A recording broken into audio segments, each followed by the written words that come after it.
Bom dia, Pro.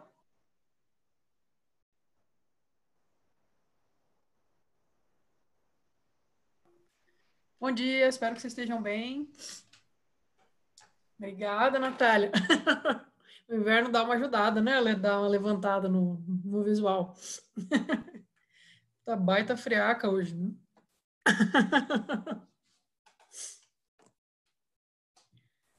E aí, espero que vocês tenham passado bem as férias, né? Que tenham conseguido descansar um pouco, porque esse segundo semestre é sempre meio pauleira.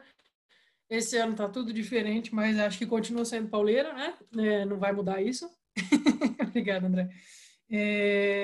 Então, nós vamos começar a nossa aula. Acho que já podemos ir começando, estamos em vários já. Hoje, então, nós vamos terminar a nossa matéria sobre Napoleão, né? Foi a última coisa que a gente falou na aula passada, faz 1000 anos, né? Tudo que acontece antes das férias parece que vai para um lugar muito longínquo no nosso cérebro, né? Às vezes é mais fácil lembrar do que a gente estava conversando lá em fevereiro do que da última aula antes das férias de julho. Algum fenômeno estranho da psique humana. Então, nós vamos conversar então sobre o Napoleão, a gente vai retomar algumas coisinhas e depois a gente vai falar. Então, o nosso próximo tópico depois do Napoleão é conversar sobre as ideias políticas, as ideias sociais que vão nortear o pensamento, as mentalidades, os movimentos políticos então do século XIX, né? A gente vai dar uma paradinha, então, para discutir um pouquinho, né, desses teóricos, porque eles são muito influentes ao longo do século XX como um todo, certo, gente? E agora, né, nessa matéria, a gente está, digamos, né, entrando já no período napoleônico, a gente começa a se aproximar das matérias que têm mais incidência no vestibular, num vestibular de perfil como o Enem, por exemplo, né, que valoriza muito mais as temáticas contemporâneas, tá certo? A FUVEST, a Unicamp e a Unesp são mais equilibradas em termos de distribuição dos períodos, né? O Enem, na sua trajetória aí dos últimos anos, tem privilegiado muito as questões da contemporaneidade. Então, como a gente considera, né, que a idade contemporânea começa depois da Revolução Francesa, a gente está digamos, né, nessa parte aí que aparece mais. Ainda que a matéria de hoje não seja, vamos dizer assim, a mais incidente de todas, mas já aparece muito porque tem impacto também em história do Brasil, né? Então, eu vou compartilhar com vocês aqui o meu bom e velho PowerPoint para a gente conversar um pouco sobre esse processo. Então, a gente parou de conversar aqui, não é? Então, só relembrando, depois da Revolução Francesa, a gente vai ter a Revolução Francesa terminando de forma... É o processo que a gente chama de Revolução Francesa, não é? Terminando de forma um tanto quanto melancólica, digamos assim, não é, para um processo que abalou as estruturas da sociedade francesa e mais, não é? Mudou a maneira como a Europa passa a olhar para a política. A gente vai terminar no diretório, então, o próprio diretório, percebendo que o governo, né, o governo como ele era dividido, então, entre os diretores, não ia dar conta das tensões sociais que estavam acontecendo, e resolvendo, então, apostar nesse general favorável, não é, aos seus princípios políticos, jovem, muito bem reputado dentro do exército, que tinha vencido muitas batalhas, que tinha uma fama de uma pessoa que está fora dos esquemas da burocracia, da corrupção e etc., que vai, então, se tornar uma grande liderança, né, e vai marcar a história da humanidade, que é Napoleão Bonaparte. Não é? Então, o Napoleão Bonaparte vai assumir no golpe do 18 Brumário, que é um golpe orquestrado pelo próprio governo do diretório, não é uma parte, né? Então, 2 de 5 diretores é bastante, certo, gente? Vocês foram parar para pensar que você está destituindo aquele governo que está no poder, né? Então, é lógico que o Napoleão, quando ele entra, ele dissolve o diretório, não está interessado. Se tem uma coisa que o Napoleão nunca está interessado, é em dividir o poder com ninguém, certo? Então, nós podemos discutir se o governo dele foi bom ou ruim para a França em diversos aspectos, mas é um fato, não é, que o Napoleão está inaugurando um estilo de governo aqui que muita gente acha que os populismos eles começam com essa experiência, tá? Já falei para vocês, né? A gente tem que tomar muito cuidado com esse nome, então eu relembro isso, porque eu falei, como eu disse para vocês naquela aula, que vai para o porão do cérebro, né? O populismo, ele é um fenômeno que, na história geral, a gente usa esse nome mais para falar da América Latina a partir da década de 20, certo? Então, não é uma coisa muito comum a gente falar de populismo, muito comum não é muito rigoroso do ponto de vista do termo falar em populismo antes. No entanto, tem muita gente que acha que os populismos da década de 20, 30, aqui no Brasil, na Argentina, enfim, um monte de outros lugares no México, né, que vão existir, então, que eles não seriam possíveis se não houvesse esse modelo que foi inaugurado pelo Napoleão Bonaparte. Então, é uma discussão historiográfica, não interessa para vocês que estão aprendendo, não é que tem que aprender muito em termos mais gerais isso, mas só para vocês saberem, não é, que a característica, o governante, né, que demonstra alguma preocupação com as classes mais populares, que volta algumas políticas para as classes mais populares e por isso consegue uma grande aprovação, ao mesmo tempo que tem um gosto por mecanismos autoritários, é uma coisa que a gente pode, com certeza, certamente enquadrar o Napoleão Bonaparte. Então, nós podemos considerar, não é, que ele está nessa linhagem se a gente levar isso em consideração, tá certo? Então, a respeito do consulado, né, ele vai ficar, era para ele ficar 10 anos, quando ele está lá no terceiro ano de governo, ele fala, em 10 anos acho que não vai dar, acho que eu preciso virar cônsul vitalício, né? E aí, então, ele vai assumir o poder, sempre tendo duas linhas, tá certo, gente? Então, existe um lado do Napoleão que é muito conciliador em relação às coisas que a Revolução, algumas questões. Que página? A página do PDF, Gi? Você está perguntando? Eu acho que é do livro, professor. Do livro, tá certo. Bom, não sei. É isso, nós estamos terminando a apostila 3, exatamente. Estamos nas últimas aulas aí da apostila 3, né? As penúltimas. Bom, então, como eu estava dizendo, a gente vai ter essa postura do Napoleão de conciliação, não é? Então, vai permitir a volta dos nobres imigrados, vai se aproximar da igreja. Essa aproximação com a igreja tem muito menos a ver com uma necessidade de ser avalizado pela alta hierarquia da igreja, muito mais uma detecção muito inteligente da parte do Napoleão, que é de que uma boa parte da população francesa é profundamente católica, afinal, é um país de uma tradição fortemente católica, não é? De séculos. Então, o Napoleão percebe isso, percebe que se manter afastado da igreja é uma coisa que não vai fazer a população aderir a nenhum governo, né? Então ele vai se aproximar da igreja, vai entrar num acordo, digamos assim, com o Papa, não é? Porque o Papa topa perdoar, digamos assim, as muitas coisas que o Estado francês tinha feito com a igreja, inclusive, né, tomar diversas propriedades e tudo isso, em troca do Napoleão assumir a sua folha de pagamento, que não é pouca coisa, né? Ao mesmo tempo, Napoleão vai criar e vai investir, vai ser o maior investidor em liceus e educação secular, certo? Então, todo o equipamento que é tão famoso da França, né, se vocês forem ler qualquer coisa sobre educação, alguém vai mencionar como a França é o primeiro país do mundo a ter uma rede extensa de escolas públicas, né, de escolas que são para todas as pessoas, de todas as classes sociais, uma tentativa de padronização desse ensino, né, a percepção de que todo mundo precisa aprender, ter acesso aos mesmos conteúdos, não é? Então, isso é muito inovador na experiência francesa. Começa, é claro, na Revolução, né, nas suas vertentes mais radicais.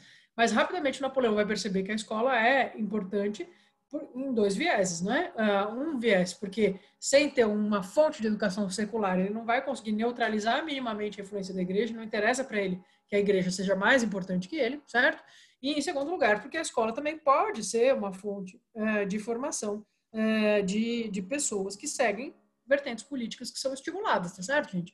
Isso que o Napoleão vai perceber é uma coisa que vai ser extensamente usada depois pelos autoritarismos ao longo do século XX, tá certo? Então, vocês percebem por que falar do Napoleão é tão importante. Tem várias sementes de coisas que vão se desenvolver muito ao longo do século XX que estão colocadas aqui.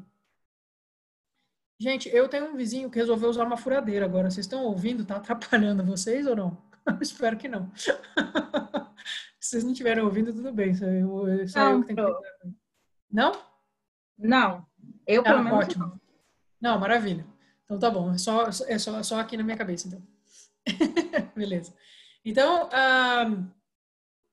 ao mesmo tempo, Napoleão também vai ancorar uma boa parte, não é, da riqueza que vai entrar no território francês e da sua popularidade numa política agressiva externa, né? Isso porque ele tem clareza desde o começo de que se a França não expandir o modelo da República, ela vai ficar isolada e vai dar ruim, certo? Então, ele vai manter as coligações, não é, militares, se você for ler o que os bonapartistas estão falando nessa época, eles estão fazendo isso para defender a França, mas na prática é uma política expansionista, né? Na maior cara dura, certo? Alguns lugares eles estão anexando, outros lugares eles estão saqueando, e muitos lugares, como eu disse para vocês, de forma inteligente, o Napoleão, ao invés de anexar para fazer um grande império francês, ele vai estimular dissidências republicanas locais, de maneira que você vai ter um grande abalo, não é, para as potências que vão se alinhar contra o Napoleão, que são, em geral, potências monárquicas, certo?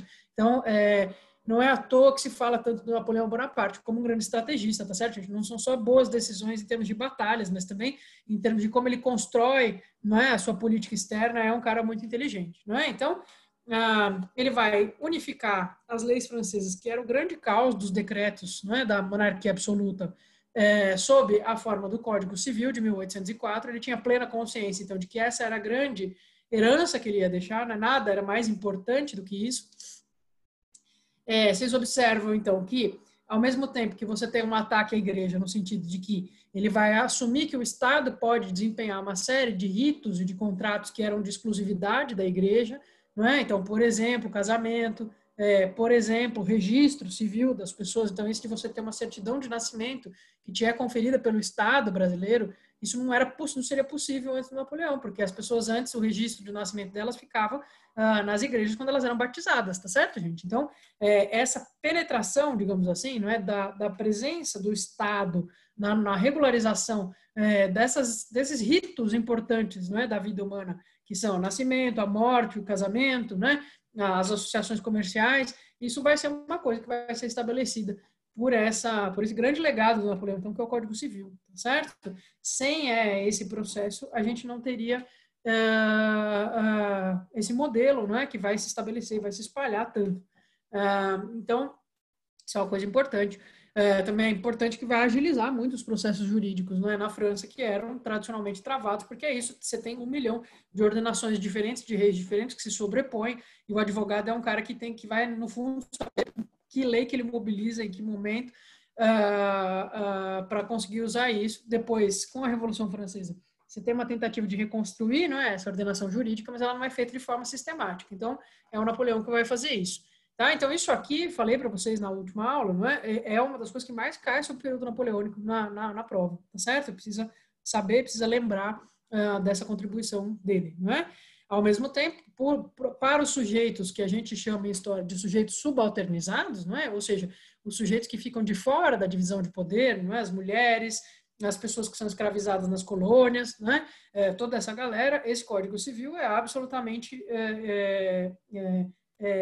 trabalha pela manutenção dos privilégios, tá certo, gente? Então, as mulheres ficam sob tutela jurídica dos maridos, elas não são consideradas sujeitos jurídicos, não pode comprar terreno, não pode ter herança, não pode ter negócios próprios, né?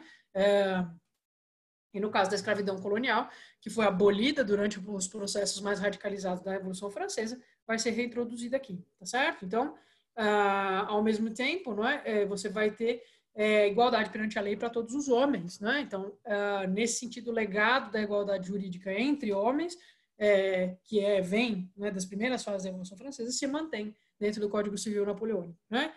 E a gente tem uma coisinha que eu acho importante já vocês perceberem, que está aqui, que já vai anunciar uma série de conflitos que depois a gente vai ver ao longo do século XIX, tem tudo a ver com uma parte da matéria com a qual nós vamos lidar hoje também, a proibição de greves, tá certo? Então, a greve, enquanto um mecanismo, quando conversamos sobre a Revolução Industrial, a gente começou a conversar sobre as organizações de trabalhadores, não é? No mundo industrializado, que funciona de um jeito diferente das organizações das pessoas que trabalham no universo medieval. Então, a prática da greve, a partir do momento que você tem um processo de industrialização se acentuando, ela passa a ser uma maneira, não é, dos trabalhadores de forçar negociações que de outra maneira não seriam feitas, não é?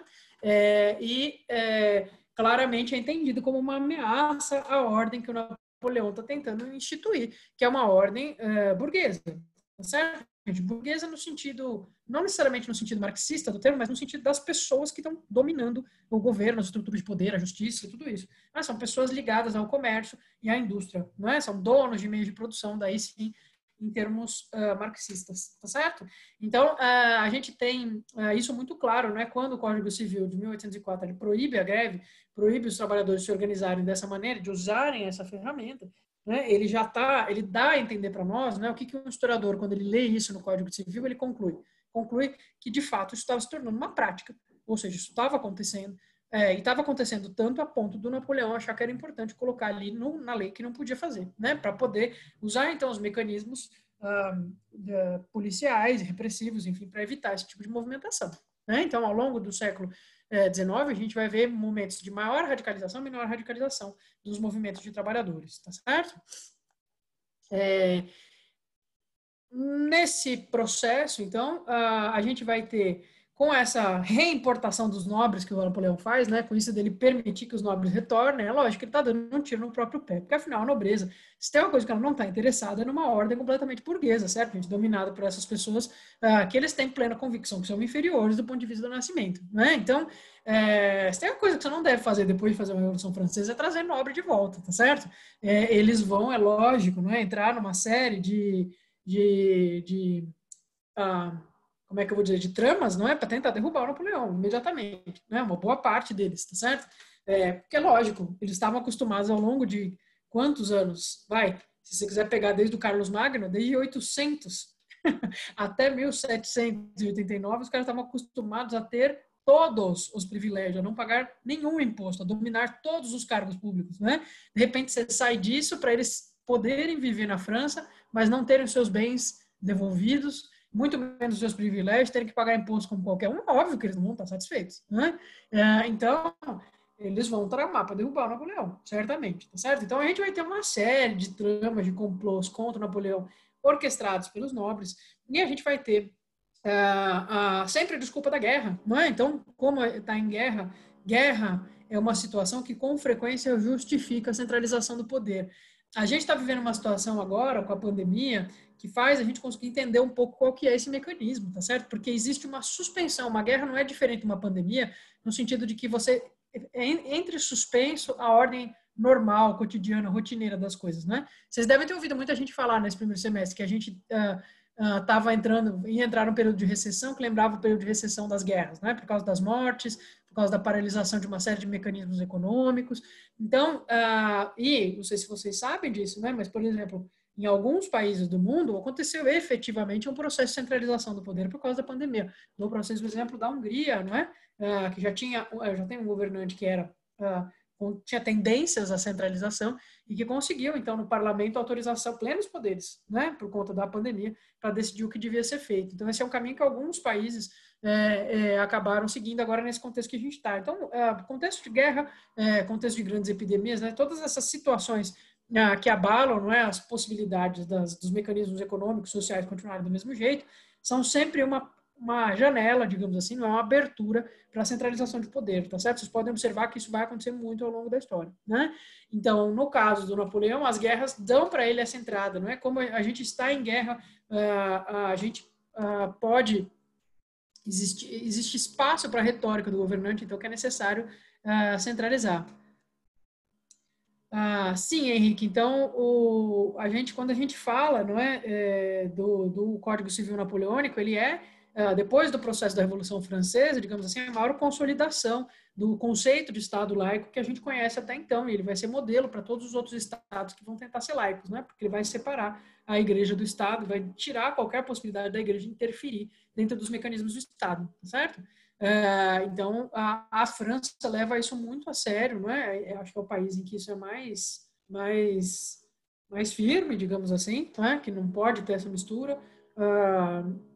Por exemplo, na França não é minimamente tolerado uma coisa que no Brasil é bastante comum, você entrar numa repartição pública e ter um crucifixo, por exemplo, não é? No dinheiro, ter uma frase religiosa, né? Isso não, os franceses eles ficam completamente chocados com isso quando eles entram em contato com essa coisa que existe no Brasil, por exemplo, porque o Estado tem por obrigação não ter nenhuma religião, não é? Não interferir nessa questão, isso é da ordem dos indivíduos, não é? Então, essa é uma tradição cultural que tem a ver, lógico, com o processo mais radical da Revolução Francesa, mas que o Napoleão, mesmo fazendo uma conciliação ali com a Igreja, vai manter com muita firmeza, né? Ele não é bobo, ele sabe que a Igreja Católica está de olho ali em retomar algumas das possibilidades que ela tinha na França, certo? Então, sim, tem tudo a ver, tá? Quando a gente fala, então, desse período de centralização, então, em 1804, Napoleão vai aproveitar, não é, que vários movimentos estão sendo feitos contra ele pelos nobres, não é? Mas a situação de guerra vai dizer, olha, a gente não vai dar para governar desse jeito, não, né? Estão precisando pôr ordem aqui no negócio, né? Então, vai se declarar imperador, uma coisa que ele faz ratificar por plebiscito, não é? Como eu disse para vocês, é um mecanismo que ele adora, e depois todos os autoritarismos vão aprender com Napoleão, né? Então, ele se autodeclara imperador e faz uma eleição depois perguntando, você quer que eu seja o imperador? Sim ou não, né? Sendo que muitos lugares não tinham voto secreto, não é? Sendo que ele tinha o controle total dessas eleições, né? Então, é um clássico do governo autoritário. Então, você se pergunta se sim ou não, mas garantindo uma série de mecanismos para que o sim ganhe, né? E aí, com o sim ganhando, você se considera, então, avalizado. Isso funciona muito do ponto de vista simbólico, né? Se você é uma pessoa que votou no não ali, não conhece os mecanismos, você vai falar, bom, parece que a maior parte das pessoas quer mesmo, né? Que esse cara esteja no poder de forma autoritária. Então, ele vai fazer isso, ele vai tomar muitas decisões, isso começa no consulado, mas ao longo do Império vai ser a maior prática dele, então, né, fazer esses plebiscitos, e ele vai fazer questão de ser coroado pelo Papa, né? O que é uma grande ironia, vocês veem que a política francesa ela é cheia dessas reviravoltas, né, ao longo do século XIX. O cara era considerado no começo um general que flertava com o jacobinismo, né? Ele entra no poder para tentar salvar alguns legados na cabeça das pessoas mais radicalizadas. Ele era uma chance de tentar salvar alguns legados da Revolução Francesa, mas vai ser coroado pelo Papa Imperador, não é? Então, essa aqui é uma das obras de arte mais famosas desse período. É um quadro de 6 por 9 metros. Lembrando, a porta de vocês tem 2, certo? Então, é um quadro gigantesco, porque essas figuras são maiores do que o tamanho natural, em que a gente vê a coroação da Josefina, não é? Então, aqui vocês estão vendo Napoleão, ele próprio, né, já coroado com a coroa de louros. Aqui atrás, né, a figura do Papa. E aqui a gente vai ter a Josefina, que é a mulher dele, então, sendo coroada por ele, né, nesse ambiente que a moda muda um pouquinho. Então, vocês podem reparar, por exemplo, que os vestidos das mulheres não são mais aqueles vestidos acinturados com aquelas 20 mil saias, né, que deixam aquele fofão embaixo, assim. Vocês podem observar que a moda do Império ele é soltinho, tem a manga bufante aqui embaixo do seio, ele é o único lugar onde ele tem uma cinturadinha, não é? Então, muda um pouquinho a moda, mas na prática, a prática é justamente de coroação de um imperador, né? Então, o Napoleão vai se estabelecer nisso e vai ter um controle férreo do que está acontecendo dentro da economia. A França vai passar por um grande crescimento econômico, e o Napoleão não é idiota, ele promove mecanismos de distribuição desse crescimento econômico, então os salários todos sobem muito, as pessoas vivem um momento de prosperidade. Vocês sabem que se a economia vai bem, a tendência é que as pessoas tendam a aprovar os governos, tá certo, gente? O que faz um governo ser desaprovado com certeza absoluta? Crise econômica, né? Outra coisa que costuma ser um grande sucesso, se você quiser ser impopular, é aumentar imposto, certo? No caso, Napoleão consegue crescimento econômico e consegue que as pessoas fruam dessa prosperidade, porque às vezes o crescimento econômico não é dividido, tá certo? No caso dele, lógico que nós não estamos falando de uma política ampla de distribuição de renda, não é? Mas de uma sensibilidade às necessidades das classes mais baixas. Isso ele sempre teve, tá certo? Então, ele é muito ligado nas impressões das classes mais baixas da França, não é? E com isso, então, ele vai garantir uma popularidade bastante alta durante esse período, né? Quando a gente fala desse crescimento econômico, claro que ele também tem a ver com as conquistas, não é, gente? Saquear lugares é uma coisa que costuma fazer o Estado ter dinheiro, tá certo? Saquear, dominar lugares, não é? Não recolocou a escravidão nas colônias, então está entrando dinheiro das colônias também, recursos das colônias, não é? Então, tudo isso facilita bastante para que esse Estado tenha excedentes, não é? Para fazer com que a população viva uma certa prosperidade. Ao mesmo tempo, a gente vai ter os países que estão no entorno num baixo astral infinito com a França, tá certo, gente? Porque esse homem não para de expandir, não para de fazer guerra, não para de ganhar a guerra, ele devia ser muito exasperante, né? Devia ser um saco ser inimigo do Napoleão, tá certo? Então, a gente vai ter a formação da terceira e da quarta coligação contra a França. Professor, eu preciso conhecer todas essas coligações de forma alguma, tá? Eu só estou explicitando, é só para vocês acompanharem o processo, não é? Então,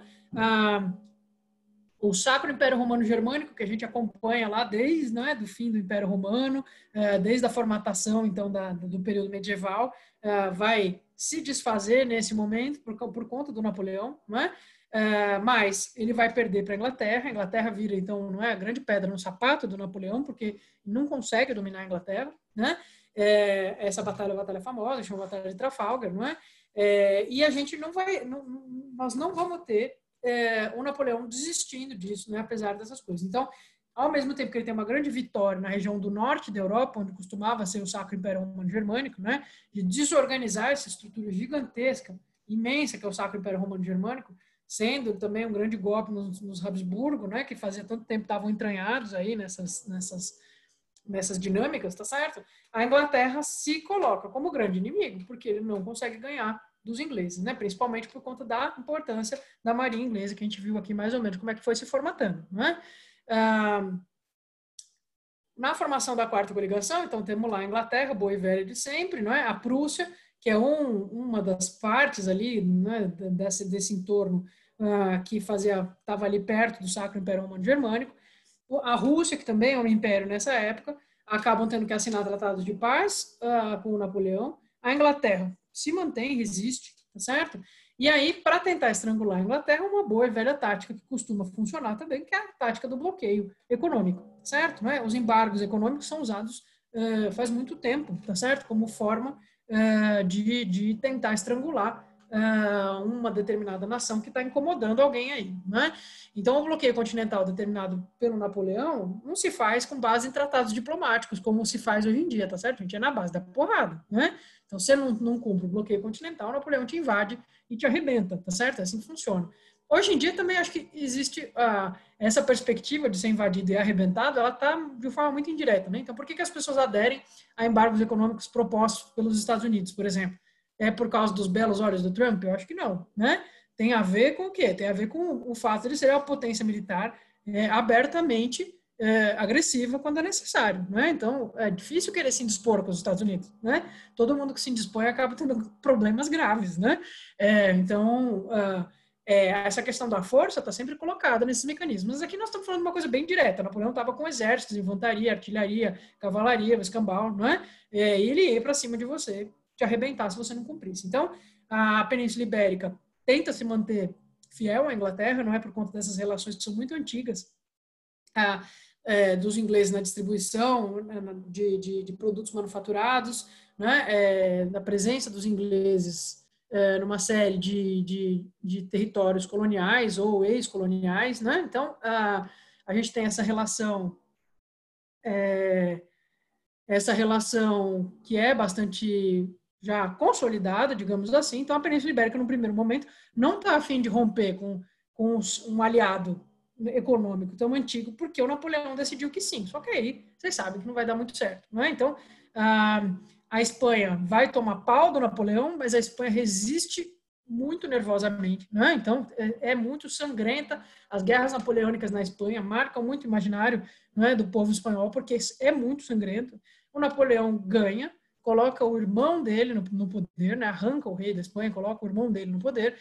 E no caso de Portugal, né, a gente sabe muito bem o que vai acontecer. Eles têm uma saída mais arrojada, digamos assim, né, que é até muito curiosa. Eles simplesmente pegam todo mundo que é parte do governo, já que é uma monarquia, botam em vários navios e vêm aqui, né, para este ilustre território no qual nos encontramos, né? Então, esse período, né,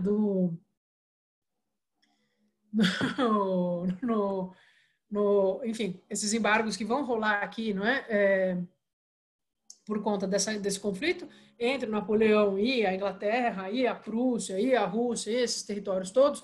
Vamos lembrar que todo mundo bravo com ele, porque faz tempo já que ele está estimulando as repúblicas, né? Faz tempo que ele está atacando as instituições monárquicas, além de arrancar territórios dessas pessoas, além de ter invadido o Egito, ter atacado partes coloniais de outros países, né? Então está todo mundo meio nessa bad com ele.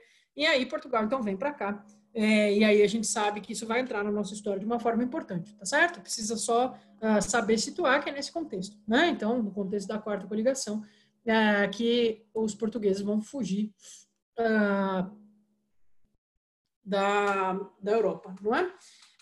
Aí a gente vai ter, então, a quinta coligação, é nesse contexto, não é, que o Napoleão, que ele é muito desagradável, não é? Além dele ganhar da Áustria, ele vai querer se casar novamente, não é? Com a herdeira do trono, tá certo? Por que não, né? Então, vocês percebem, né, que ele está muito pouco movido por uma questão ideológica na relação com a República, não é? E muito pragmático, tá certo, gente? Precisa estimular a República para atacar esses grandes estados monárquicos que estão querendo invadir a França, então beleza, né?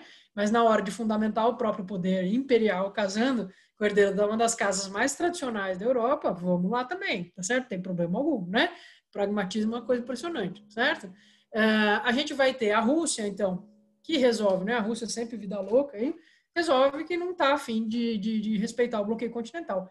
Por quê? Dois motivos, tá, gente? Que talvez vocês nunca tenham ouvido falar, porque isso é muito recente, eu vou contar para vocês, só porque eu tenho uma amiga que ela estuda a comercialização e a fundamentação da cannabis como commodity, tá certo? Ou seja, né, a cannabis que a gente conhece como uma droga ilegal no Brasil, mas que também é usada para, que se costuma chamar de cânhamo, quando você fala do uso dela para fazer tecido, por exemplo, não sei se vocês sabem disso, mas as velas, não é, dos navios nessa época, a grossa maioria, principalmente dos que faziam viagens transatlânticas, eram feitas de cânhamo, né? Então a Rússia tinha uma produção gigante disso, além da produção de trigo, e quem comprava muito isso era a Inglaterra, que era quem tinha a maior marinha, a maior frota, não é, naval, comercial do mundo, tá certo? Então a gente tinha esses dois problemas. Por que vocês não aprendem na escola esse lance do cânhamo? Porque é pesquisa recente mesmo, não é? Faz coisa de 5 anos que começaram a estudar essas vendas e isso começou a entrar na historiografia, tá? Mas só para vocês saberem que então a gente tem esse mercado muito intenso entre a Rússia e a Inglaterra, que vai fazer com que a Rússia não queira saber de bloqueio continental, coisa nenhuma, que ia significar uma perda econômica muito grande. Eles resolvem pagar para ver, certo? E os russos, vocês sabem como eles são, como pagam para ver, né? Então, mandaram um grande pega-eu para Napoleão. Napoleão falou, beleza, então, vamos lá. Armou o maior exército que ele tinha armado até então. Só que cometeu um erro, né? Vocês conhecem já essa história, mas é sempre um prazer contar ela, porque é curioso que isso depois se repita, tá certo? Os russos, como eu falei para vocês, eles são vida louca, então eles vão mandar a terra arrasada. O que é a terra arrasada, a estratégia russa da terra arrasada? Eles, basicamente, quando o exército está chegando, é claro que um exército que vai fazer uma campanha de 1 ano, gente, ele não tem como levar provisões, comida, né, armas, roupas, para esse 1 ano. Como é que funciona, militarmente falando, né? Eles levam uma quantidade que dê para até chegar numa certa altura, e conforme eles vão conquistando a cidade, eles saqueiam a cidade e vão adquirindo víveres para continuar a campanha, tá certo? Então, a sua comida não tem que durar por 1 ano que você vai ficar em campanha contra a Rússia, tem que durar por alguns meses, porque aí você vai invadir uma cidade, e aí você pega tudo que tem de comida, bicho e etc. ali, roupa e etc., e segue em frente. O que é que os russos faziam? Simplesmente, quando eles sabiam que o exército estava para chegar, eles mesmos queimavam a cidade inteira, tá certo? Fugiam, não é? E queimavam a cidade inteira, as roupas, a comida, os celeiros, os animais, tá certo? Para não sobrar nada mesmo, né? Então, quando o exército napoleônico chega, vai chegando na cidade, as cidades já estão completamente arrasadas. E eles, não tem muito o que fazer, 2, vão começando a ficar sem provisões, tá certo? As pessoas, está brincando, sim, terra arrasada chama essa tática. A outra coisa, e isso foi um erro de cálculo meio grave do Napoleão, mas é lógico que ele não tinha como saber que a coisa ia se estender tanto, não é? Porque ele estava acostumado com campanhas rápidas, em que ele ganhava logo, e ele certamente não imaginava que os caras iam secar ele de suprimentos se autodestruindo, né? Então ele com certeza não imaginava que isso ia acontecer. Por conta da estratégia da terra arrasada, ele demora muito mais tempo para avançar do que imaginava, e aí ele pega o inverno, né? E pega um inverno particularmente rigoroso. É o inverno na Rússia, certo, gente? Então, os caras vão morrer adoidados. Aí soma essas duas coisas. Um inverno ultra rigoroso, em que eles não têm provisões, eles não estão conseguindo pegar peles de animais, roupas, etc., para poder passar o frio, né? Eles não têm comida, né? Então, o que isso gera num ser humaninho que está marchando já faz 8, 9 meses em condições toscas, tá certo? Baixa a imunidade. E aí a gente vai ter a epidemia monstruosa de tifo dentre os exércitos napoleônicos. Então, é um péssimo lugar para se estar, ser um soldado recrutado pelo Napoleão nessa época. É uma perda, é uma das maiores perdas humanas que um exército já sofreu na história da humanidade, né? Se estima que até 90% que até 90% do exército tenha morrido, né? Esses cálculos não são muito precisos, né? Mas é desse nível, pra vocês terem noção, né? Se fosse metade do exército morrendo, gente, já seria absurdo. Agora é quase a totalidade do exército vai morrendo, não no confronto direto, mas por conta desses fatores, né?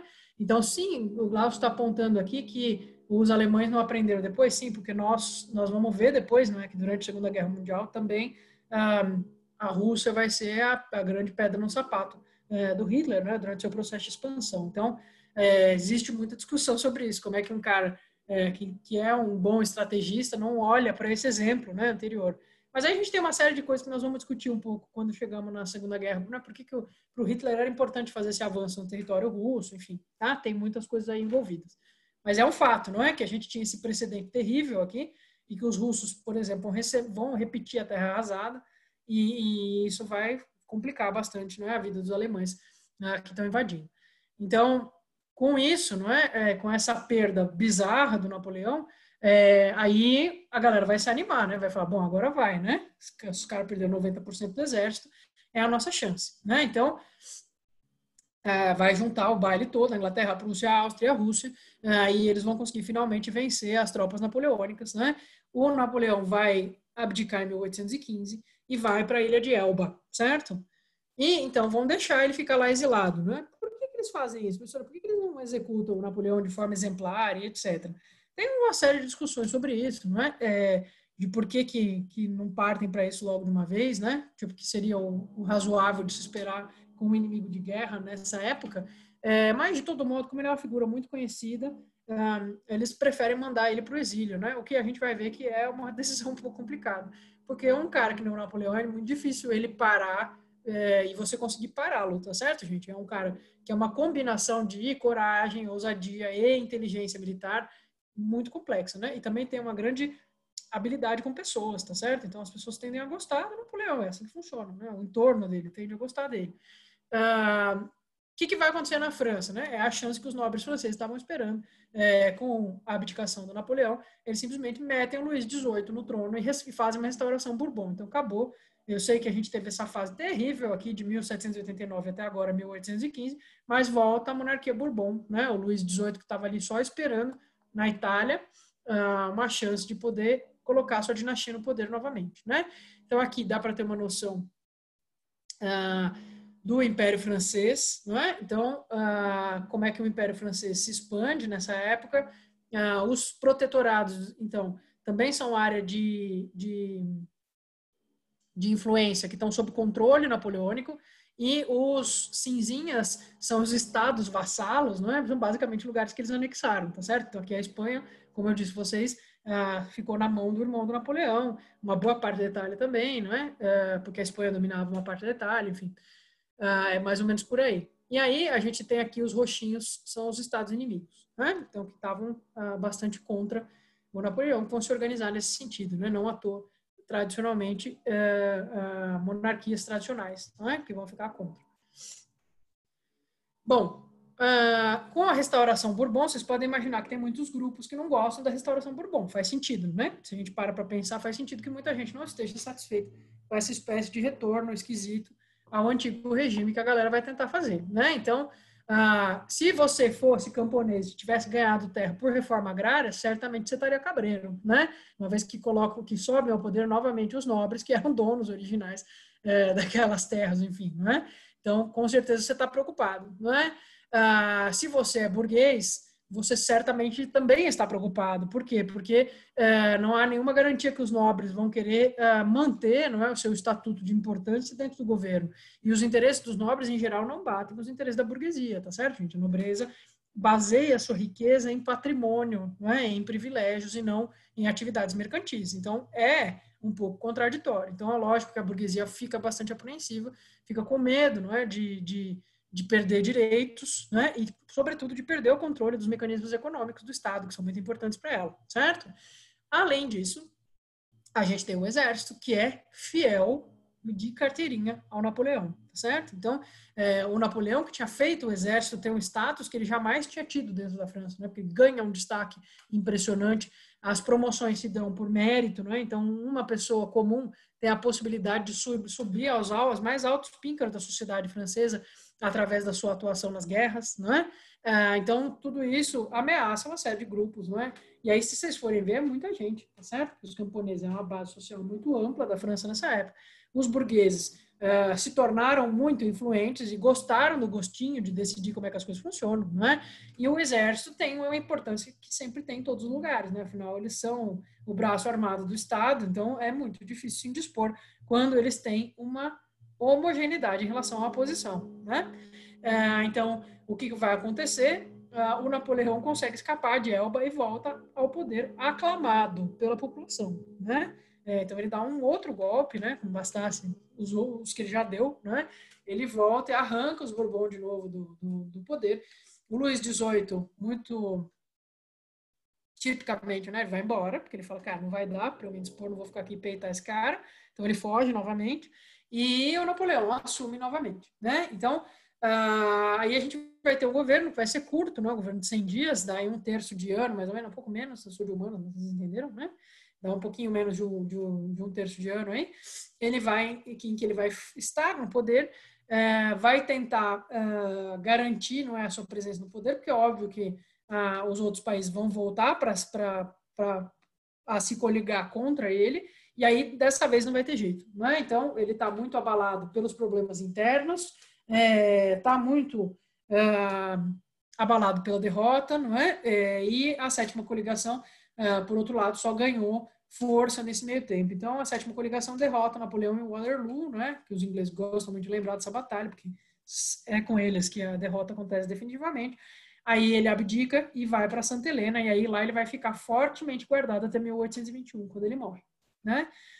Então, quando você tem um líder carismático de tamanho, vulto, pessoal, é um risco você deixar ele vivo, mas às vezes pode ser um risco ainda maior você assassiná-lo, tá certo? A gente tem sempre que pensar nisso, não é?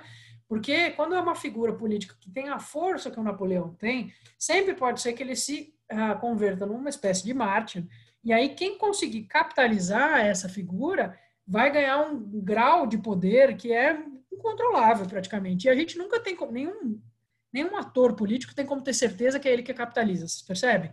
A burguesia poderia até apostar que era ela que ia conseguir capitalizar a popularidade do Napoleão, mas vejam que não dá para ter certeza absoluta. Porque o Napoleão ele misturou muitos signos na cabeça das pessoas. Então, ao mesmo tempo, ele tinha lá os elementos do império, ao mesmo tempo tem uma aproximação com a igreja, ao mesmo tempo tem a questão de separar o Estado da igreja, ao mesmo tempo concede um monte de coisa para trabalhadores urbanos e camponeses. Então, quem que consegue capitalizar a herança dele? Não dá para saber, vocês percebem? Toda vez que a gente tem um líder populista importante, essa é uma questão. Então, se você mata o cara, é possível que você perca o controle completamente da situação. Então, mantenha ele no exílio. Essa é a opção que a coligação vai fazer, manter o Napoleão no exílio, né? Da primeira vez, dizem, não é, que ele converteu os seus carcereiros à causa bonapartista, né? Os carcereiros todos ficaram a favor dele e ajudaram ele, inclusive, a fugir. Então, dessa vez, tem algumas histórias, né, que falam que escolheram pessoas para ficar lá guardando Napoleão, que eram pessoas que tinham sido muito prejudicadas pelas guerras napoleônicas, né? Gente que tinha perdido família, tudo para tentar garantir que a lábia do Napoleão não ia conseguir fazer ele escapar, né? Então ele vai viver na Ilha de Santa Helena, morre em 1821 e a gente tem em 1815 então o fim da era napoleônica, como a gente considera, tá certo?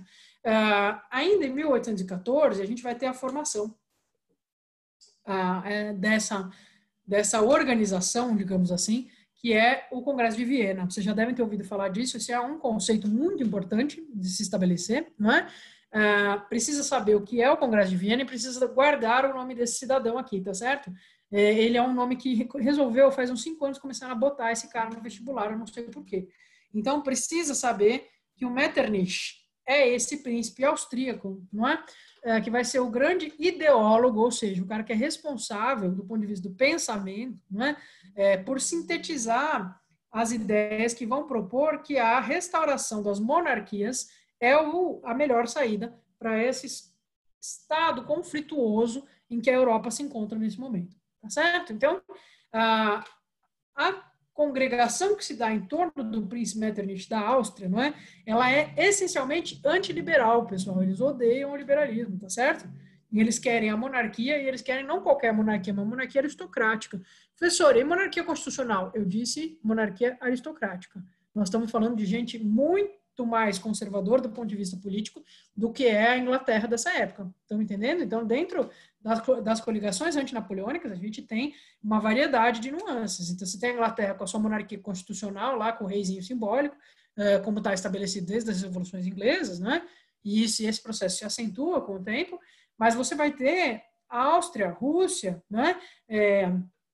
Defendendo, de fato, que essa centralização se dê em torno da aristocracia, que está em torno do rei, que não tem que responder a uma carta magna, tá certo?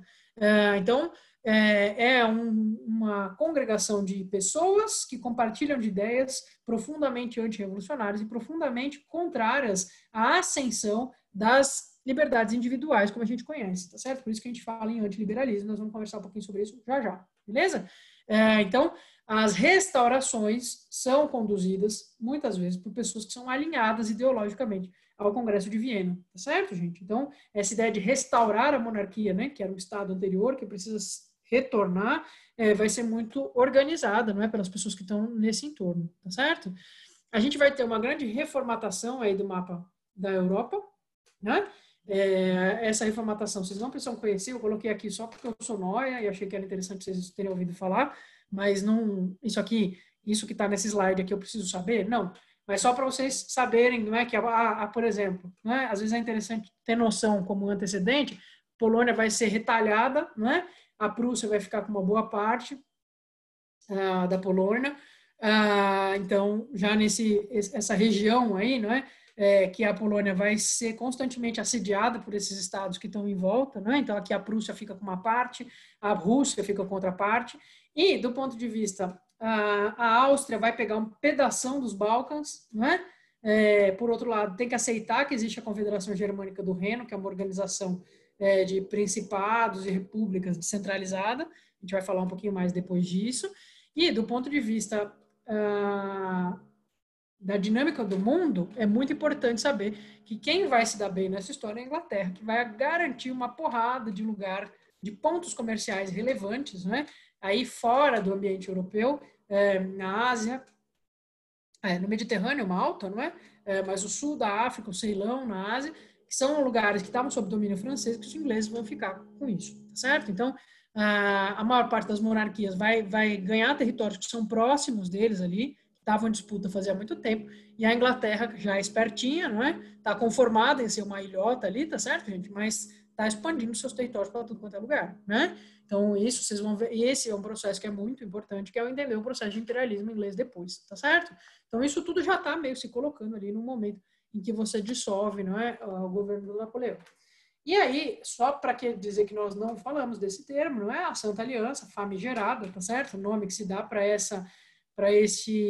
as pessoas, os signatários, ou seja, os países que assinam um tratado em que eles podem e devem intervir militarmente nos países que tiverem sob ameaça de movimentos nacionalistas, liberais ou colônias que estejam se rebelando, né? Os principais nomes são a Prússia, a Áustria e a Rússia, tá certo? E a Inglaterra, por que não? Se a Inglaterra não estava junto com esse baile monarquista aí contra o Napoleão, estava, mas a Inglaterra tem uma política que é bastante simples, não é, gente? Que os negócios vêm primeiro, tá certo? Eles não vão se tornar o país mais rico do mundo movendo-se somente por ideologia, não é? Então, a gente tem os processos de independência que já estavam começando a aflorar. Bom, tivemos os dos Estados Unidos, que a gente já conversou, mas estava colocado que na América Latina isso ia acontecer, a gente já tinha tensões, não é, rolando ao longo do século XVIII como um todo. A Inglaterra começa a achar interessante capitalizar isso de alguma maneira, né? Temos como afirmar isso com certeza? Não, mas é muito improvável que isso não fizesse parte da leitura deles na época, né? Já que as independências da América Latina vão acontecer em mais ou menos 1820, e aqui a gente está uns 10 anos antes, né? Então, isso já estava colocado, né? E, então, a Inglaterra fica fora dessa brincadeira, a Prússia, a Áustria e a Rússia vão se organizar para sempre que for necessário reprimir movimentos nacionalistas, movimentos liberais, movimentos republicanos, ou colônias que estão se rebelando, eles estão ali para isso, né? Então, a Santa Aliança tem essa importância. ela vai, então, considerada... Tem gente que considera o último suspiro, digamos assim, ideológico do absolutismo, não é? Ou seja, né, o último movimento político importante que vai tentar fazer a defesa do absolutismo. Por que digo que não dá para ter certeza que é o último? Porque ele fica voltando, né? Ele aparece, dependendo da região que você está, aparece em outros momentos. Mas é, sem dúvida, o último movimento realmente muito importante disso, não é? E não vai dar muito certo, porque a essa altura muitas mudanças já difíceis de contornar aconteceram, né? Então, a gente já tem uma boa parte das burguesias em diversos territórios participando bastante da política e sem estarem dispostos a abrir mão disso. A nobreza levou um baque meio nervoso aí com esse processo da Revolução Francesa e da expansão napoleônica. Morreu muita gente, tá certo, gente? E fugiu muita gente, desmembrou muitas famílias, complicou as políticas de casamento, né? Então, é um baque muito duro nessa estrutura aristocrática europeia, a Revolução Francesa, né? Eles ficam descapitalizados mesmo. Os lugares que viram repúblicas, em geral, vão tender a ser radicais com eles também. Então, não é só a França, mas todo esse espaço em que o Napoleão vai ter impacto vai complicar a vida dos nobres, não é? Como eu disse para vocês, nobre tem parente em tudo quanto é lugar, então eles fogem, vão para os outros lugares que são mais aprazíveis, né? Vai rolar um monte de nobre indo para a Áustria, por exemplo, com certeza, mas é uma classe social bastante dispendiosa, né? É necessário ter muito patrimônio e muita gente trabalhando para conseguir manter o padrão de vida que esses caras estão acostumados, né? Então, não vamos dizer assim que não é uma coisa fácil, digamos assim. Então, além disso, a gente tem as conquistas, não é, da grande base da população, da base do povo, que são difíceis de retornar. Porque uma vez que você pega uma grande quantidade de camponeses, oferece para eles um pequeno pedaço de terra onde eles podem produzir, vocês acham que as pessoas estão dispostas a abrir mão disso? Pessoa que trabalhou ingloriamente, ou viu os pais trabalhando ingloriamente sem ter nada. De repente, ela tem um pedacinho de terra que é dela. Ela controla a produção ali, ela controla os horários dela ali, ela vive daquilo, ela pode viver daquilo. Você acha que ela vai querer abrir mão disso? É muito improvável que ela esteja disposta a isso, tá certo, gente? Então, esses processos que vão acontecer, não é por conta da Revolução Francesa, do Napoleão, de reforma agrária, são difíceis de voltar atrás. É muito difícil expulsar as pessoas da terra e falar, então, agora o nobre tal é o dono dessa terra. Você pode matar todo mundo, mas aí quem trabalha? Né? Então, uma vez que você abalou essa estrutura, ela é uma estrutura difícil de se refazer, tá certo? Não que você não consiga manter as pessoas trabalhando em condições ruins, não é? Mas uma vez que essa distribuição foi feita, não é exatamente simples você voltar à ordem anterior. Então, a gente pode considerar, né, que esse influxo do absolutismo que acontece aí no século XIX, em torno da Santa Aliança e, enfim, do Congresso de Viena, ele é importante. A gente não entende nada dessa época se não entender isso, mas, ao mesmo tempo, ele vai ter um fôlego muito mais curto do que gostaria, tá certo? Beleza? Então, aqui só para ter uma noção do que era, do que vai acontecer, não é? Nessa região aqui que é mais bagunçada, não é? Que a gente, porque não tem a Alemanha e a Itália como a gente conhece. A nossa próxima matéria vai ser falar das unificações, então a gente volta a conversar um pouco mais sobre esses territórios nesse processo, tá certo? Vocês estão bem até aqui? A pessoa fala muito, né? Então vamos lá abrir as ideias políticas e sociais do século XIX, para a gente conversar um pouquinho. Agora nós vamos sair dessa chave de falar de tantos fatos, datas, né, mapa e essas coisas. Nós vamos discutir ideias, tá certo? Então, o século XIX é muito maluco isso, gente, porque digamos que boa parte das ideias que surgem ou que tem muita importância, muito impacto no ambiente político do século XIX, elas ainda estão em circulação entre nós e elas ainda dão uns arranca-rabos daqueles, assim, mortais até hoje, tá certo?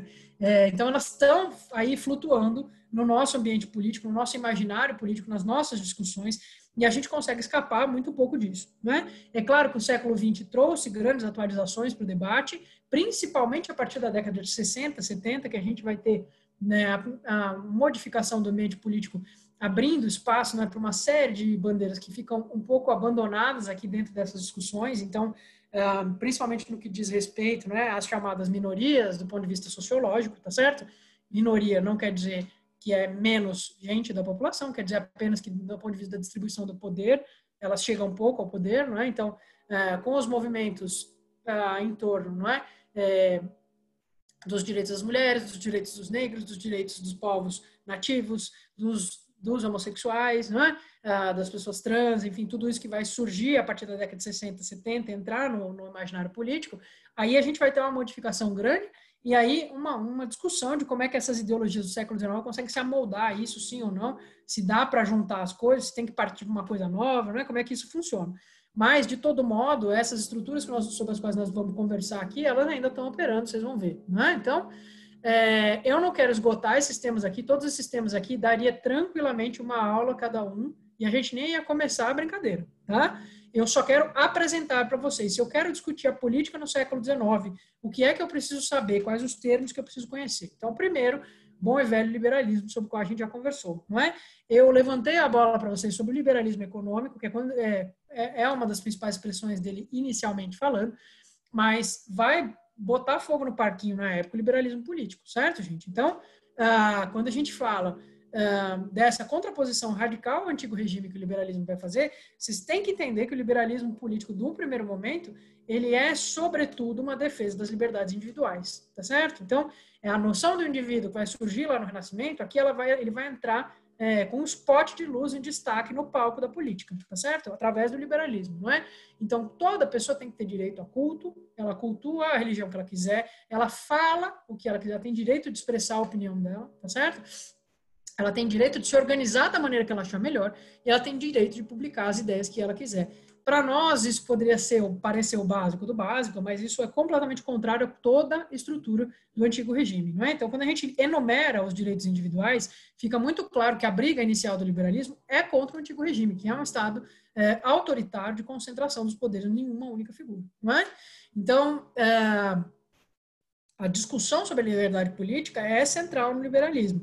Mas, rapidamente, o liberalismo vai também dominar uma parte da discussão econômica. Não é? Então, da mesma maneira como os direitos, digamos assim, as liberdades do indivíduo são centrais para a gente entender o pensamento liberal, também o indivíduo é central para a gente entender o pensamento econômico liberal. Não é? Porque existe uma ideia que está no liberalismo, duas, na verdade, que são importantes, não é? Uma que já aparece lá no nosso amigo Adam Smith, não é? Mas que quando a gente fala do liberalismo econômico em geral, isso é um pilar, tá certo? Que é a ideia de que, bom, o bem-estar social é resultado das prosperidades individuais somadas.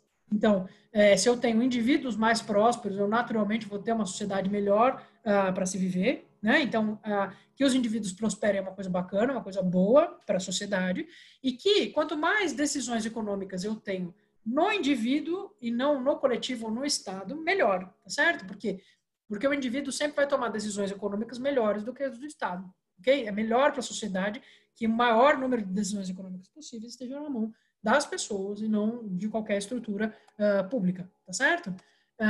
Além disso, gosto de citar para vocês a importância, então, da liberdade de contrato, não é? Então, o empregado e o empregador tem que ter possibilidade de fazer um livre de acordo, né? Isso ataca, ao mesmo tempo, as estruturas do Estado que tentavam engessar as relações de trabalho, mas também a mediação coletiva dos sindicatos. Então, o liberalismo e não sou eu que estou falando isso, tá, gente? Isso é um fato histórico, ok? O liberalismo é mesmo uma filosofia, uma forma de encarar o mundo que é bastante calcada no individual, tá certo? Então, essas lutas coletivas, como as que surgem lá nos primórdios da Revolução Industrial, elas não vão agradar ao corolário liberal de uma forma geral, tá certo? Agora, eu queria só chamar a atenção de vocês para uma coisa, tá? Hoje em dia, a gente convive com vertentes do liberalismo que são radicalmente anti-estatais, né? Então, essa ideia de que o Estado tem que ser mínimo, existir para o mínimo de coisas possíveis. E eu digo para vocês que no liberalismo clássico isso não está colocado de forma contundente, tá bom? Então, varia dependendo do autor que você estiver lendo, tá? E eu acho isso interessante, porque se você acha que o Estado tem que diminuir, isso não significa que haja consenso entre as pessoas que defendem o liberalismo do que significa esse Estado menor, tá certo? Quer dizer, que coisas que tem que sair da alçada do Estado, que coisas não tem que sair, não é? No Adam Smith, a gente encontra, por exemplo, uma defesa bastante explícita de que a educação seja pública e seja controlada pelo Estado, tá?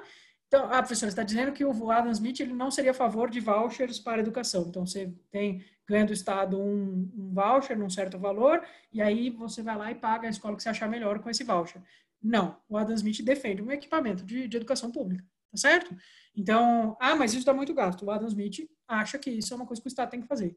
Então, só para vocês entenderem que o pensamento liberal, ele é muito complexo, né? E bastante heterogêneo. E a gente vive um momento de simplificação das ideologias como um todo, tá certo, gente? Por quê? Porque é o momento que a gente está vivendo agora. Então, uma tendência mesmo da gente hipersimplificar as coisas na hora que vai entender elas, tá? Estou falando do senso comum, não das pessoas que estão estudando de fato, tá certo? Então, só tomar um pouquinho de cuidado com isso. Eu posso falar que é calcado numa importância maior do indivíduo? Com certeza, qualquer vertente do liberalismo, né?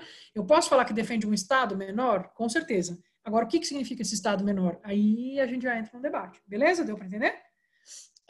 Ao mesmo tempo, a gente vai ter essa defesa da livre concorrência bastante radical, não é? Então, protecionismo, num primeiro momento, é uma coisa que o liberalismo rejeita, tá certo? Nos mecanismos de protecionismo, né, alfandegário e tudo isso, é uma coisa que é rejeitada pelo ideário liberal, embora isso também não seja absolutamente consensual. Vamos lembrar que nós estamos falando de uma briga normalmente com estados monopolistas, como era Portugal, como era a Espanha, não é? Então, em que o governo decide qual família que vai dominar todo o comércio de borracha com determinado país. E essa família fica com isso. Então, isso é uma coisa que o liberalismo vai atacar com certeza. Isso não significa que não deva haver regulamentação estatal em determinados níveis, tá certo? Então, achar um liberalismo que seja completamente contra toda e qualquer regulação estatal econômica também não é uma coisa muito simples, tá? Do ponto de vista da discussão e da prática mesmo, tá certo? Beleza até aqui? Então, essa questão da intervenção do Estado é muito importante. Pois não, David, diga. Professora, você pode voltar um slide, por favor? Uhum. Esse bem-estar social é diferente do bem-estar social que a gente conhece hoje, né? Sim, sem dúvida. Eu fiquei confuso nessa parte, eu me perdi um pouco. É porque a gente fala de estado de bem-estar social, é nesse que você deve estar pensando, não é? Isso, uhum. Quando a gente fala de estado de bem-estar social, esse é um termo técnico, né, que em inglês é o welfare state, que é uma proposta que vai surgir com a crise de 29, tá certo? Pelo pensamento do Keynes, que vai ser, a gente vai falar disso, tá? Que vai propor, né, uma saída para a trecheira que virou os Estados Unidos depois da crise de 29, né? Então, e isso vai virar um modelo que vai ser aplicado extensamente no mundo desenvolvido depois da Segunda Guerra Mundial, principalmente, tá bom? Mas aqui, nesse caso, mas a discussão sobre o welfare, ou seja, sobre o que significa o bem-estar das pessoas, como garantir o bem-estar das pessoas que vivem em sociedade, é uma discussão que está presente em todas essas ideologias que a gente está discutindo aqui. Então, para o liberalismo, como é que eu garanto o bem-estar das pessoas, em geral? Eu garanto isso possibilitando um ambiente econômico em que as pessoas possam prosperar individualmente. E para o liberalismo, esse ambiente econômico é o ambiente econômico mais livre possível, em que mais decisões são tomadas pelos indivíduos. Então, eu elimino o maior número de barreiras possível para promover o empreendimento individual mesmo, para que a pessoa possa empreender e possa crescer. Essa é a ideia. A ideia também de que a economia, ela tem leis naturais, tá certo? Então, existem leis que organizam a economia, assim como existem leis no sentido científico mesmo, não é lei jurídica, tá certo? É como a lei da gravidade, não é? Então, existe uma norma geral que organiza o universo econômico, e aí o que a economia, a partir do liberalismo, vai tentar fazer é identificar quais são esses mecanismos, né? Então, que mecanismos naturais são esses? Mas para eles, quanto mais próximo ficar da lógica natural da coisa, melhor, né? É a chamada, né? Vocês já devem ter ouvido falar da mão invisível do mercado e tudo isso, né? Que se autorregula e etc. Então, isso estou falando do liberalismo nos primórdios. Estou longe de querer fazer qualquer colocação a respeito da discussão, dessa discussão hoje, que é uma discussão hiper complexa, tá certo, gente? Porque a discussão econômica, ela se complexificou de uma maneira do século XIX para cá, que é até difícil acompanhar se você não for da área ou se você não for ler muito sobre isso, tá? E a gente não está aqui para isso, porque o que vocês precisam entender é, quando um cara do século XIX faz um movimento político e ele fala, eu sou liberal, a que ele está se referindo? Ele está se referindo a isso aqui, normalmente, tá bom? Isso aqui é um juntadão, tá? E não entende como uma forma de dar conta da complexidade disso. Depois nós temos o bom e velho socialismo utópico, já devem ter ouvido falar dele, né? Hoje em dia tem muito debate sobre esses nomes, não é, que foram dados aí para os socialismos, porque eles são dados por pessoas que gostam mais do socialismo científico ou revolucionário, né? Então, batizar de socialismo utópico já é meio que emitir um juízo de valor aqui sobre os nossos coleguinhas, que a gente vai ver agora, no sentido de apontar que, eles estavam sonhando, mas eles não estavam pensando na prática, o que não é verdade, tá bom? Então, os socialistas utópicos, socialismo é uma palavra que tem 1 milhão de sentidos diferentes, né, que pode ser usada de diversas formas diferentes, ok? Não dá pra gente... Quando a gente usa a palavra capitalismo, a gente, em geral, está se referindo, não é, a um diagnóstico do que virou o mundo a partir do mercantilismo no século XV e XVI, tá certo? Então, é uma tentativa de explicar o sistema produtivo. Já a palavra socialismo, ela tem 1 milhão de sentidos diferentes. Você pode usar a palavra socialismo para falar das experiências práticas que aconteceram em Cuba, na União Soviética, na China, mas você também existe socialismo, a palavra socialismo ela existe muito antes disso, e para dar vazão a ideologias que são completamente diferentes entre si. Então, esse é um problema dessa discussão do jeito que ela é feita hoje, porque a gente, às vezes, está mobilizando a mesma palavra para falar de coisas muito diferentes, tá certo? Então, quando a gente fala dos nossos coleguinhas aqui, socialistas utópicos, o que a gente está falando? Nós estamos falando de pessoas que eram críticos severos, rigorosos, né, bastante radicais contra a ordem capitalista burguesa, digamos assim, não é? Então, essa ordem que aflora depois da Revolução Francesa. Em geral, eles são pacifistas, ou seja, o cara que é caracterizado como socialista utópico é o cara que não aceita a saída pela porrada, tá certo? Henrique perguntou o que é juízo de valor. Juízo de valor, Henrique, é toda vez que você está emitindo uma opinião ou está fazendo a crítica, fazendo uma análise em que você está assumindo que um lado é bom e outro é ruim, tá certo? Então, quando eu falo socialismo utópico, o uso da palavra utópico é aquele horizonte no qual você nunca chega, não é? Existe um sentido do senso comum, quer dizer que é o que não é conseguível, né? É o que não dá para fazer na prática. Quando eu batizo de socialismo utópico essas teorias aqui, eu já estou dizendo que o que esses caras estão pensando é impossível, é bonito, tá legal, mas não vai dar para fazer. Deu para entender? Então, o juízo de valor é nesse sentido. Eu já tenho, na verdade, uma posição sobre essa questão na hora que eu nomeio essa vertente, tá certo? Deu para entender, Henrique? Rolou?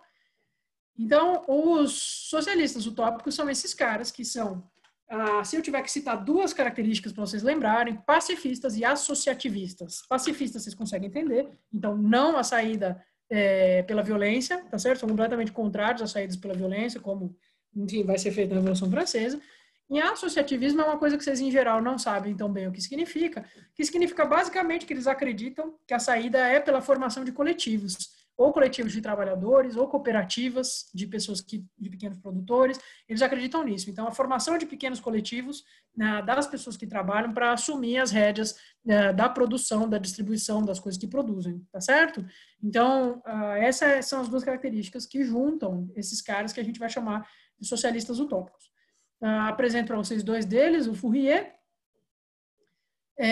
e o Saint-Simon, tá?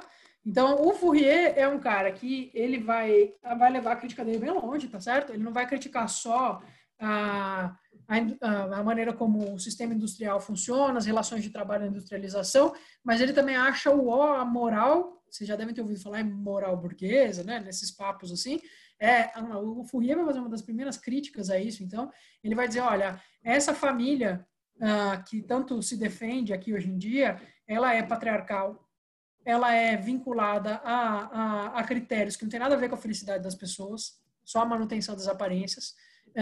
O próprio casamento é uma forma de exploração. E a gente não devia estar discutindo isso aqui, porque se a gente quer mudar as coisas, a gente precisa mudar isso também. Então, a crítica da moralidade burguesa. Veja, o cara está lá no século XIX fazendo essa crítica, que é uma crítica que até hoje, enfim, é considerada radical, né? O que ele propõe? É muito curioso, né? Então, não sei se vocês já ouviram falar dos falancérios, né? Depois vão ser chamadas de falanges, essa ideia, então, de pequenos núcleos. O Fourier não vai acreditar na formação de nações, tá certo? De estados nacionais, como a gente conhece. Ele propõe que a gente, como humanos, passe a se organizar, né, nessas pequenos núcleos autogestionados, não é uma casa familiar, então. Você tem uma casa, essa casa bastante grande, digamos assim, que vai se autogerir e que vai tentar ser autossuficiente, vai tentar ter o máximo do que ela precisa para sobreviver, tudo ali, sendo produzido ali. E aí ela vai fazer intercâmbios dos excedentes com outras comunidades do mesmo tipo, tá certo?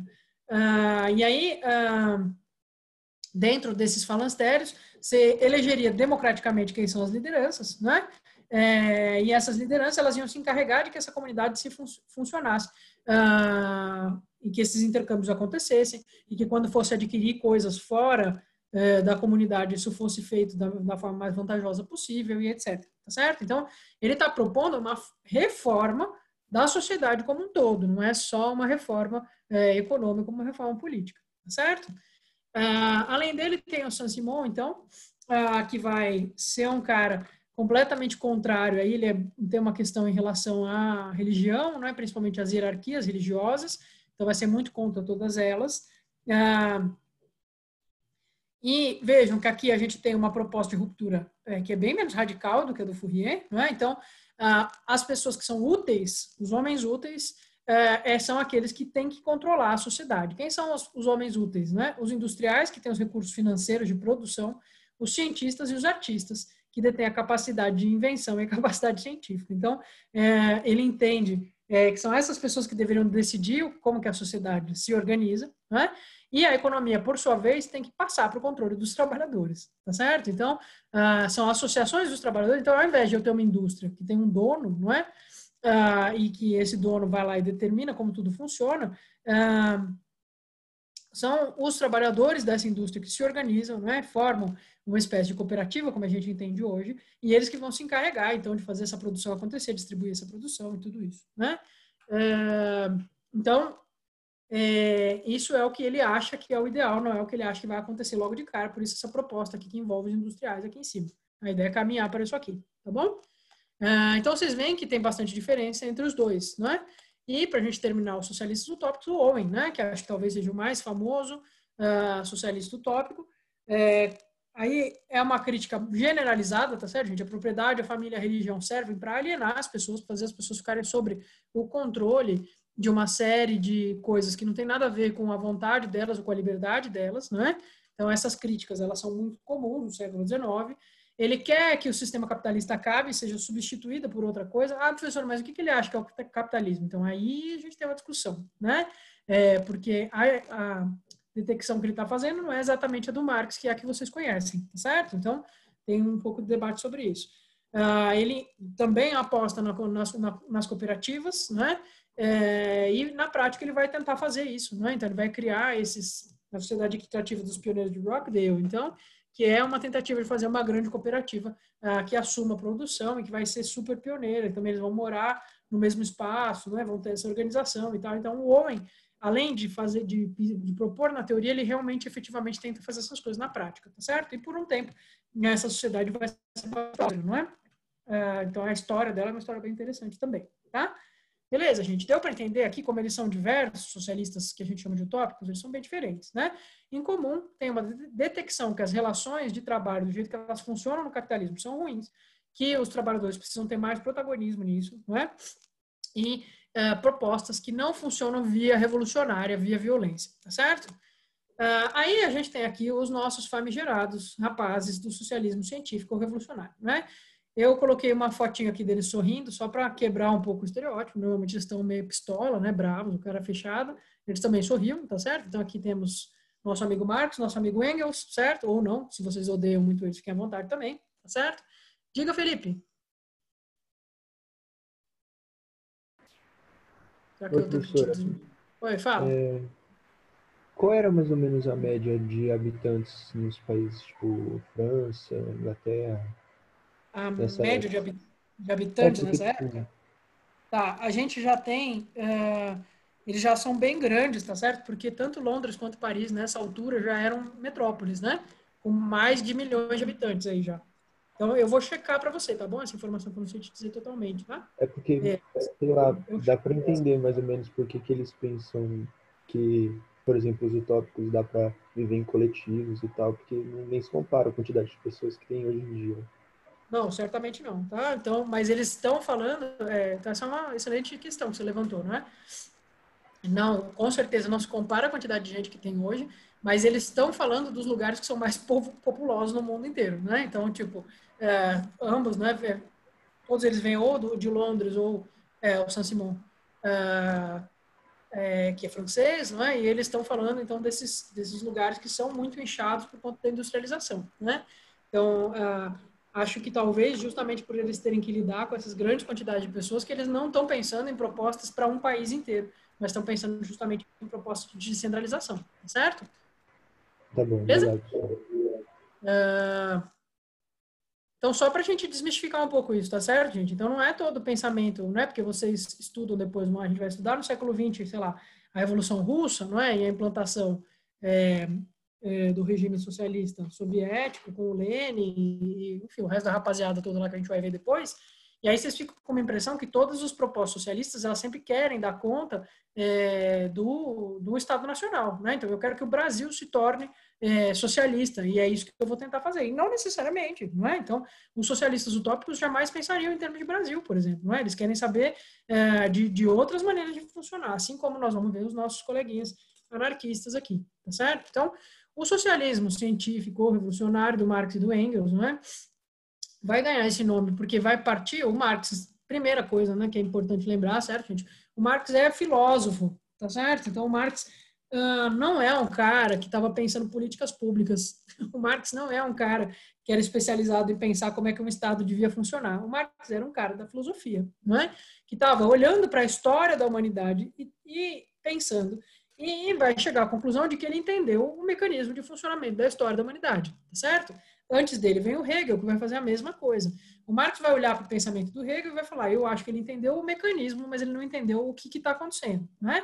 E aí que o Marx vai olhar para a história da humanidade e vai propor que a história da humanidade é a história da luta de classes, ou seja, você sempre vai ter uma classe que está vivendo do trabalho da outra classe, né? Grossíssimo modo. Essa luta de classe não é porrada na hora do intervalo, tá certo, gente? Briga, treta, né? Fica um dando soco no olho do outro, tá certo?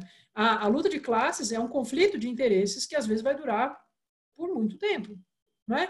E por que conflito de interesse? Porque não dá para os interesses serem compatíveis, certo? Então, se você está na Roma Antiga, o interesse do patrício romano é manter o escravo em condição de escravo, enquanto que o interesse do escravo dificilmente vai ser escravizado, concorda comigo?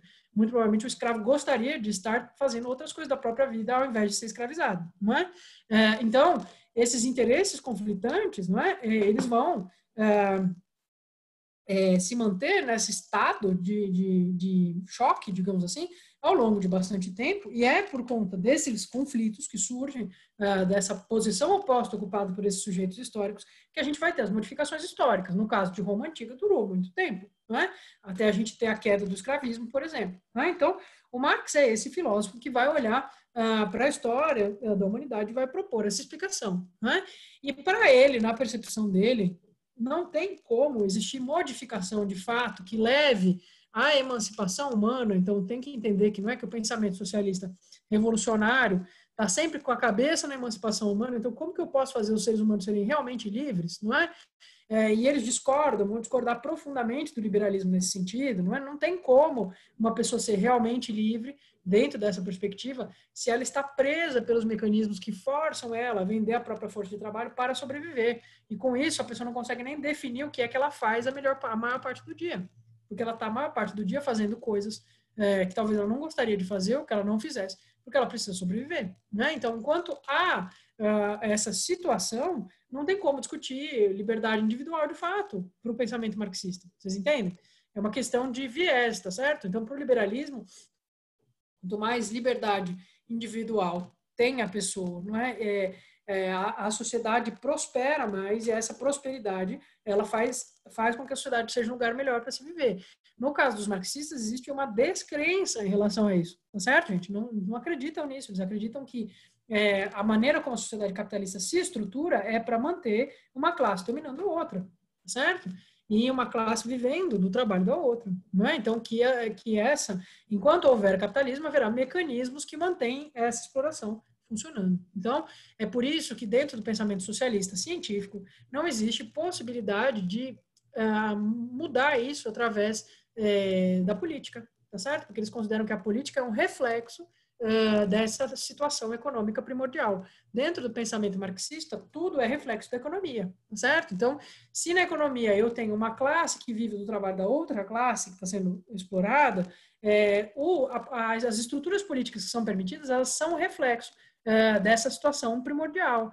O Marx vai chamar muito abertamente, não é, o Estado liberal, o Estado burguês, e chamaria também as democracias contemporâneas, não é, de comitê de negócios da burguesia, certo? Ele vai dizer, olha, o Estado ele vai conceder coisas para as classes trabalhadoras só na medida em que ele precisa disso para sobreviver. Mas na medida em que ele puder, ele vai sempre privilegiar os detentores dos meios de produção, certo? Ele vai ser instrumentalizado para isso. Não é? Para o Marx, as classes dominantes vão dar um jeito de controlar os processos políticos para que esses sujeitos que poderiam abalar isso não consigam nem sequer chegar a participar de forma contundente desses processos. Então, se você dissesse para o Marx assim, Marx, eu elegi agora um governo realmente revolucionário, o Marx ia rir da sua cara, tá certo? Por que ele riria disso? Porque ele falaria, se esse governo fosse realmente revolucionário, ele não ia ter sido eleito. Não num Estado que é controlado pela burguesia, simples assim. Se ele foi eleito é porque ele já topou fazer concessões que não vão ser revolucionárias. É por isso que para o Marx a única possibilidade de mudança, de fato, não é, dessa situação, é que o proletariado tome o poder, tá certo, gente? Quem que é o proletariado, pessoal? É todo mundo que não é detentor dos meios de produção. Mas eu sou CEO numa empresa, meu salário é super alto. Foda-se. Vocês entendem? Se você não tem os meios de produção, você é proletariado. Estão entendendo? Professora, mas eu acho que isso não dá para explicar. A minha prima, que ela é profissional liberal, assim, ela faz música em festas de aniversário de cachorro. Cara, o Marx não tinha a menor ideia do que ia virar o capitalismo hoje em dia, tá certo, gente? Ele não tinha como saber, ok? Não tinha como ter ideia do que ia ser o capitalismo em 2020. O cara está escrevendo em 1840. Não existia nem as SAs, as Sociedades Anônimas, quando ele escreve o Capital, né? Ele está identificando mecanismos, não é, de mudança histórica, ele está identificando mecanismos que ele considera mecanismos históricos de opressão. Está propondo uma saída para isso. Mas não adianta você querer que o pensamento do Marx, ele próprio, responda a questões que são do nosso tempo, não é?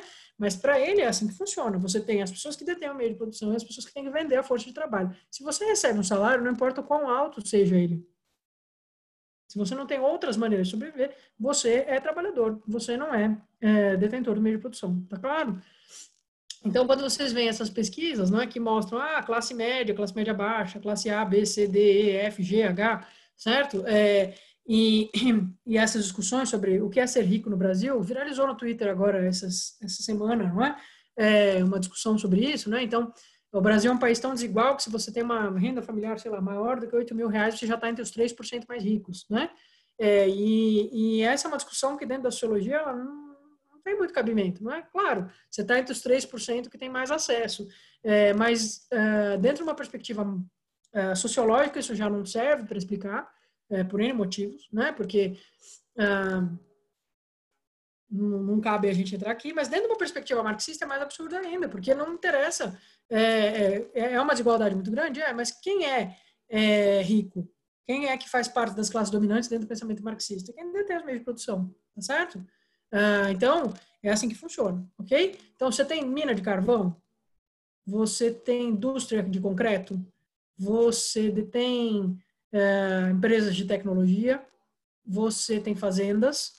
Se não for o caso, cara, se você tem que vender a tua força de trabalho, você está muito mais perto do lado de cá, do proletariado, do que do lado de lá, da burguesia, que o Marx vai estabelecer como conflito central do capitalismo, tá certo? Então, para ele, quando ele fala tomar do poder pelo proletariado, está todo mundo incluído, inclusive isso que a gente está chamando de classes médias, se vocês quiserem, tá certo? Porque é isso. Ele entende que enquanto tiver gente ganhando dinheiro com o trabalho de outrem, não vai funcionar, tá certo? É lógico que ele propõe uma saída radical para isso, tá certo, gente? Ele não acha que dá para conciliar, não, tá? Ele entende que enquanto existir a burguesia, ela não vai ceder o seu patrimônio, os seus bens, os seus meios de produção voluntariamente, tá certo? Então não adianta você pedir com educação, né? Olá, você poderia nos entregar essa fazenda para que as pessoas que trabalham nela sejam efetivamente as pessoas que ficam com os lucros? Eu acho que, em geral, as pessoas não vão topar isso, né? E o Marx também achava, tá certo? Então o Marx propõe mesmo que a saída da tomada pelos trabalhadores, essa tomada provavelmente vai ser violenta. Né? Isso está colocado no pensamento que vai derivar também do pensamento marxista, tá certo? Aqui uma grande diferença que é muito importante, e acho que já passou o horário, né? Eu me empolguei aqui. Sim, passamos um pouquinho, né? Só última coisa para a gente encerrar, tá bom? Desculpem, gente, eu não me adaptei a esse horário novo ainda. Para o Marx e para o Engels, quando explode o Estado, que é dominado pela burguesia, e o proletariado toma o poder, é necessário, antes de qualquer coisa, que exista um Estado que vai organizar a produção, tá certo? Porque, segundo eles, não vai dar para sair já para uma coisa em que o próprio povo se auto-organiza, não é? Por quê? Porque as pessoas estão acostumadas a ter alguém que organiza isso por fora, né? Então, o chefe, o gerente, o gestor da indústria que sabe como é que a coisa funciona, não é? Então, em tese, não é? Precisa ter um Estado que organiza a produção e a distribuição das coisas antes de você partir para uma auto-organização proletária totalmente descentralizada, tá certo? E essa é a principal diferença que a gente vai ter entre o socialismo científico e o anarquismo, tá certo? Então, nós voltamos na aula que vem para conversar sobre o pensamento anarquista do século XIX, como ele vai impactar o universo político do século XIX, né? Ao contrário do que se costuma dizer, a gente tem aqui uma importância muito grande de todas essas ideologias do século XIX, tá certo, gente? Beleza? Então, vocês ficaram com alguma dúvida? Obrigada, Glaucia. Alguma questão? Se não tiverem nenhuma dúvida, nenhuma questão, eu vou encerrar por aqui, então. Desculpem ter passado do horário, gente. E a gente se vê, então, na semana que vem, tá bom? Tenham uma boa semana. Eu envio já para vocês os exercícios que o Rubão não me mandou a apostila ainda, tá? Até mais. Beleza, professora. Muito obrigado, hein? Tchau, tchau. Na verdade, Tchau. eu brisei. Ele me mandou a apostila e eu que não vi aqui. Eu acabei de olhar, tá aqui. Até mais, gente. Até.